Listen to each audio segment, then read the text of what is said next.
My name is Mike, and this is the Hot Seat. On the Hot Seat this morning, the real unemployment rate the Obama administration and the Department of Labor don't want you to know about. Both entities and Obama socialist supporters continue to fudge the numbers to convince the American people that the economy is going in the right direction. And I'm going to leave the link for all of you to read in the description field so you know where I'm getting these numbers from. The U.S. unemployment rate, as measured by Gallup without seasonal adjustment, is 9.0% in mid-February, up from 8.6% for January. And folks, on my old handle, US Indie Conservative, I said back in December, and I said it again in January, watch unemployment rise come February, and that the so-called job market improvement was a false flag due to the holiday season. Companies like Stu Leonard's here in Connecticut, nationally Walmart, Toys R Us, and companies like that hire temporary employees at minimum wage to stock their shelves overnight and to work in warehouses. When holiday season is over, they send those people packing. And that's why the February numbers have gone up. And any economist, and I assure you I'm not one, but any economist worth his salt would tell you that I'm exactly correct. The mid-month reading normally reflects what the U.S. government reports for the entire month and is up from 8.3% in mid-January. And again, there's no surprise. Gallup's mid-month unemployment reading based on 30 days ending February 15th serves as a preliminary estimate of the U.S. government report and suggests the Bureau of Labor Statistics will likely report on the first Friday of March that its seasonally adjusted unemployment rate increased in February. Of course it did. Gallup found that unemployment decreased to 8.3% in its mid-January report and suggested that the U.S. unemployment rate the BLS reported for January would decline. And again, holiday season. Gallup also finds 10% of U.S. employees in mid-February are working part-time but want full-time work, essentially the same as in January. The mid-February reading means the percentage of Americans who can only find part-time work remains close to its high since Gallup began measuring employment status in January of 2010. Again, let me read that again. Who can only find part-time work remains close to its high since Gallup began measuring unemployment status in January of 2010. So in 2 years, ladies and gentlemen, the unemployment rate for part-timers seeking full-time work has stayed almost exactly the same. Its highest point. So I challenge you that's seeing my show to comment and disprove these numbers and this statement. Disprove it to me.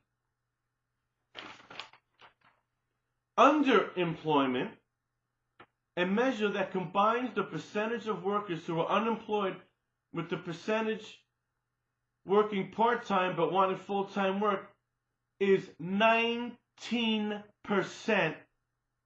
in mid-February. This is higher than the 18.7 recorded for January and is up significantly compared with January's mid-month reading of 18.1%. I will read that again. February, for those that are working part-time and looking for full-time work, and those that are unemployed but want full-time work, is 19% for February, as opposed to 18.7% recorded for January, and is up significantly compared with January's mid-month reading of 18.1. Yet, the Caliph-in-Chief and his supporters of socialists want you to believe that the economy is going in the right direction. Numbers are loud. It's irrefutable. And folks, and as I touched on it, the unemployment rate for African Americans under Obama's term has tripled. And that's fact. And I'll throw a theory of mine out there, which I bet dollars to donuts hold water.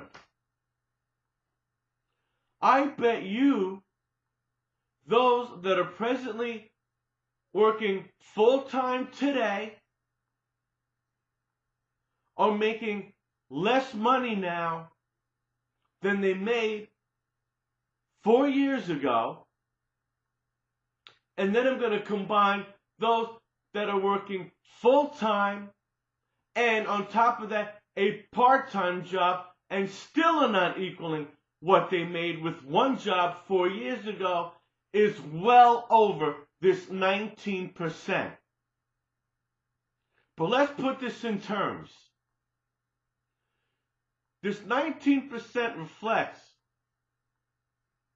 that basically, let's round off to 20, make it even.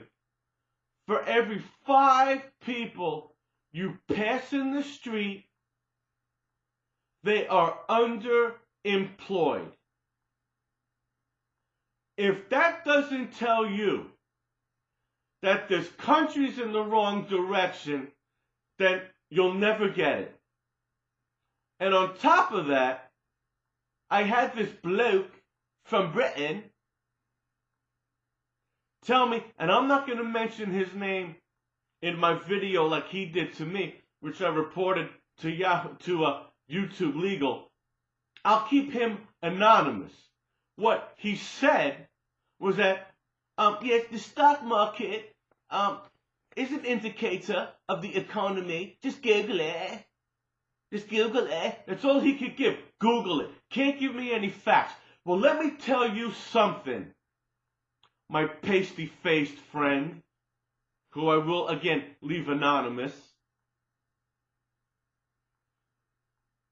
The stock market has been in the neighborhood of 13,000 points for the past several months.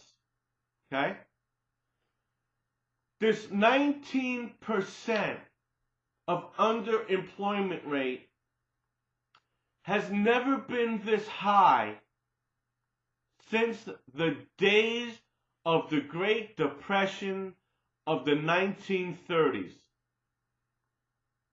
And I challenge you, and I challenge anyone else that doesn't believe what I just said, you go Google what the Dow Jones Index was in October of 1929. And I guarantee you it wasn't even close to the 13,000 point volume. And I also challenge you to look up any 10 stocks at random and look at their 52-week index. And I guarantee that 8 out of 10 of any stocks you look at, they're either going to be flatline for those 52 weeks, or they're going to be either at a maybe plus 5 to 10 point or a minus 5 to 10 point. And I also challenge you to look up the last time a major stock like AT&T, like GE, like IBM, like Philip Morris, look at the last time any of those blue chip stocks did a split. Okay? Did a split. So, the true indicator of the economy, as I've been saying, and I don't have a degree in economics, I've got a degree, folks, in common sense. The true indicator of the direction of the economy is job quality. And this Gallup poll backs up everything I've said. This country is spiraling into poverty. And it's a fact. And there's another thing, folks, I want to throw at you. Thanks to Bill Clinton and G.W. Bush and Barack Hussein Obama,